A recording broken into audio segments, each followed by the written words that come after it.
Welcome to another edition of Motivational Monday, and today I want to talk about why we have to be responsible for what we say to ourselves. We have to be responsible for the stories that we tell ourselves.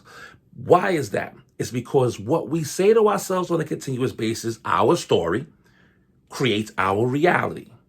So if you're living in a negative reality right now and you wonder why things are not going the right way, at this particular moment, it's probably because there's a small story that's just speaking into reality. You have to remember one thing. The mind has about 60,000 to 90,000 thoughts a day.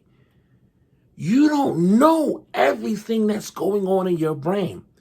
But you start learning what's going on by meditation, by slowing down, by taking your time, by really thinking things through.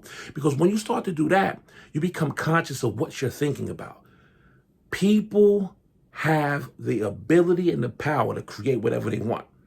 So when a negative thought comes in, if you're on that wave, guess what happens? You discard it. That's not what I want. I want this. So if I want this, peace, abundance, prosperity, love, fulfillment, happiness, health, and wealth, then that's exactly what I'm going to continuously say to myself. And then when the negative story comes into my head, guess what? I see it, discard it, get back to what I'm doing.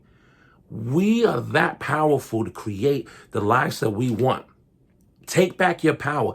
Don't let these random thoughts pop in and out of your consciousness. Don't let certain situations create a different vibration or a different type of conversation or a different type of story. You are the controller of your world.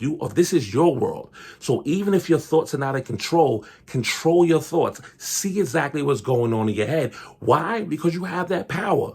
So you don't have to sit up here and wonder why for the next 5 years that you're in a negative space. Figure out why you're in a negative space. Figure out what conversations you're having with yourself. Figure out what stories you're telling yourself, and then move into a positive conversation, into a positive story, because whatever story you tell, you take ownership of that. You move towards that. So if you're positively having these amazing stories, even in and out of consciousness, guess what happens? You get to move into a whole different realm. You get to move into that direction versus stay in this negative direction. Oh my God, I don't understand why this always happened to me. Well, guess what? Because you said it, it's going to continuously your brain's going to find other ways to keep, oh my God, well, I'm back in the same situation. I'm in that situation. What do I need to learn to get out of that situation and move forward to somewhere else? Why? Because I'm about peace, abundance, prosperity, love, fulfillment, happiness, health, and wealth. Do mantras, do affirmations. Let those things mean something to you, because you, again, control exactly what you say to yourself. Take ownership of that. Control that. Because if you don't, something else is going to control you. Take back your power. Until next time, Motivational Mondays.